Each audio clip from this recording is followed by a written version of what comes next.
साथियों WBTGT हिंदी में आप देखेंगे भूषण के 7 पद लगे हुए हैं ब्रजनारायण सिंह जिसका संपादन किए हैं।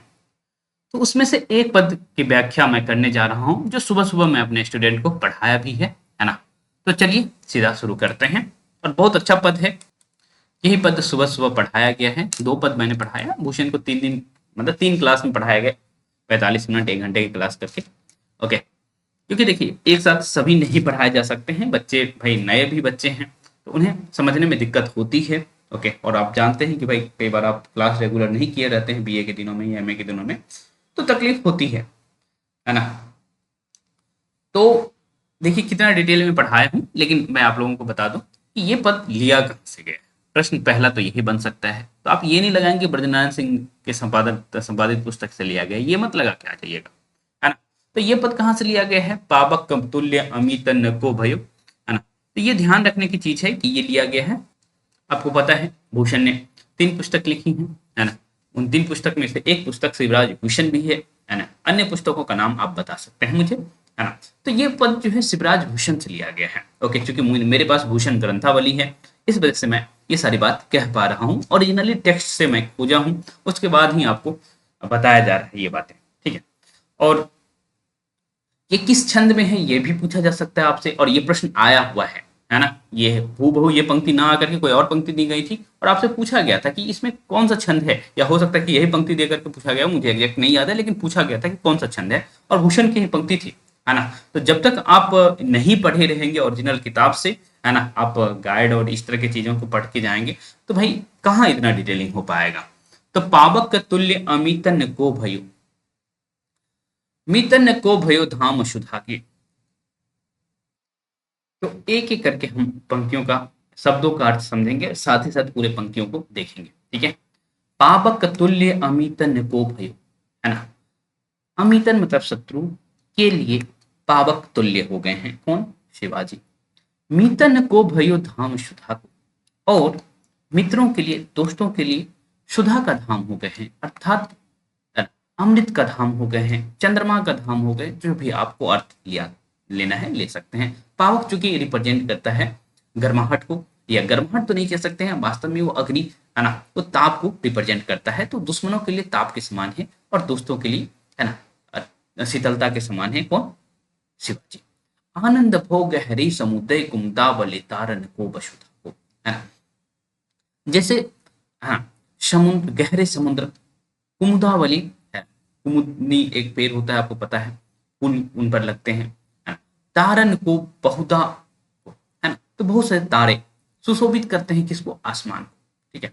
आनंद भौ, आनंद भूतल महीबली शिवराज को भूषण नभासत शत्रु सुधा, है ना। तो वही कह रहे हैं कि भूतल पर कौन है? शिवराज है, जो भूषण भाखत शत्रु सुधा, है ना।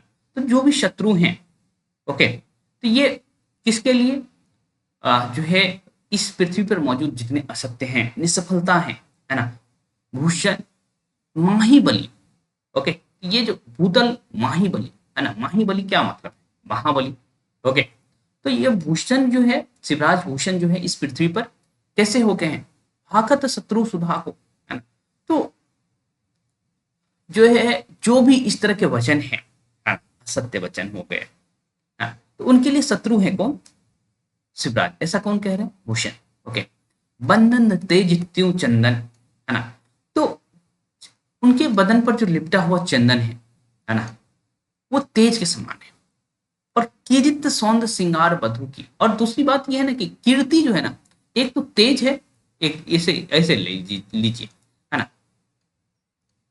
उनका जो तेज है ना, जो वसुधा रूपी पृथ्वी है, या पृथ्वी रूपी वधु है, वसुधा वधु, है ना। तो वसुधा मतलब पृथ्वी और वधु मतलब बहू। तो नई नवेली बहू आई है ना। तो उनके शरीर पर जो चंदन है वो ऐसे लग रहा है कि शिवराज के तेज है ना। और साथ ही साथ कीर्ति सौंद श्रृंगार, है ना। सिंदूर का जो श्रृंगार है वो कीर्ति के समान है। ओके। तो पृथ्वी रूपी बहू, जो नई नवेली बहू है, तो उनके ऊपर जो आप सिंदूर देखते हैं तो उसे आप शिवाजी की कीर्ति मानिए। और साथ ही साथ उनके ऊपर जो चंदन आप लपेटे हुए देखते हैं वो तेज है।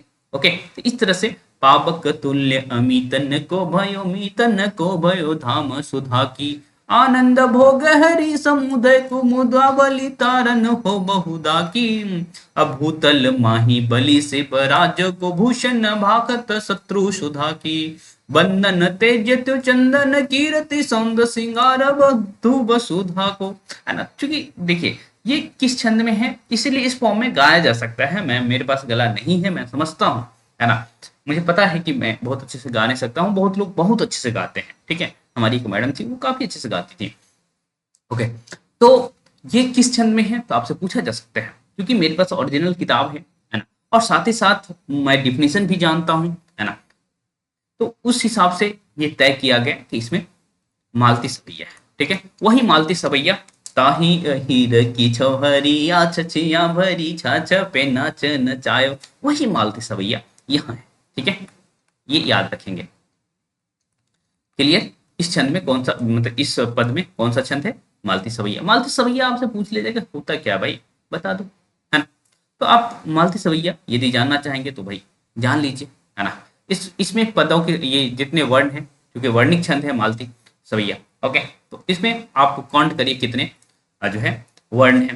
तो जब आप वर्ण काउंट करना करेंगे, गिनेंगे, तो पता चलेगा 1 2 3 4 5 6 7 8 9 10 11 12 13 14 15 16 17 18 19 20 21 22 23, ऐसे ही हर एक लाइन को गिनेंगे तो पता चलेगा, अरे यहाँ तो हर एक लाइन में 23 है।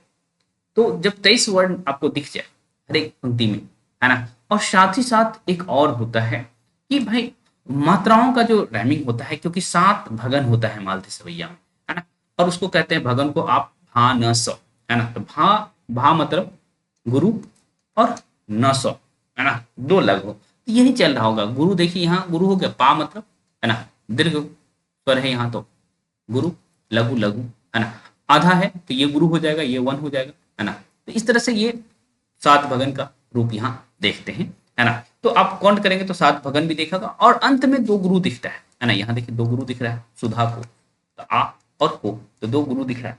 तो इस तरह से आप देख पा रहे हैं इसमें मालती सवैया है, ठीक है।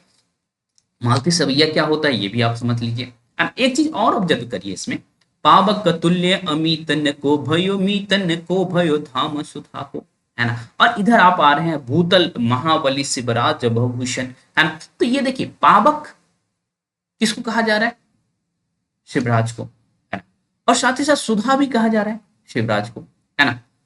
तो आपके पास उपमा मौजूद है, पावक और सुधा, धाम सुधा, है ना, और साथ ही साथ उपमेय भी मौजूद है, क्या, शिवराज।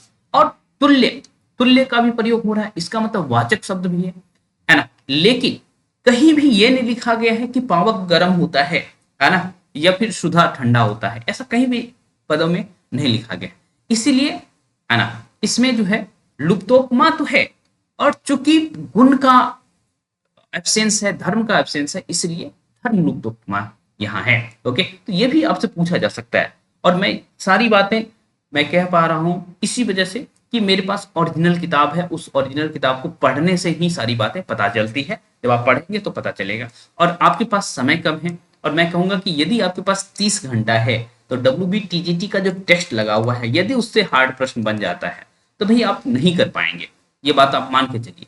तो इसीलिए डिटेल में पढ़ने की जरूरत है, और आपके पास यदि आप आज से भी 30 घंटा निकाल लें अपने लिए तो जुड़ सकते हैं भाई। प्राइस जो पहले चल रहा था ऐप पर, है ना, WBTGT का कोर्स का, वो कम कर दिया गया है, तो प्लीज आप जाइए और जुड़ जाइए, है ना। 30 घंटा यदि आप निकाल सकते हैं खुद के लिए, या फिर कम से कम टेस्ट के लिए हमसे जरूर जुड़िए। 101 सारे पदों के आधार पर टेस्ट लिया जा रहा है ना। अभी मॉक टेस्ट भी हम लेना शुरू करेंगे कल से।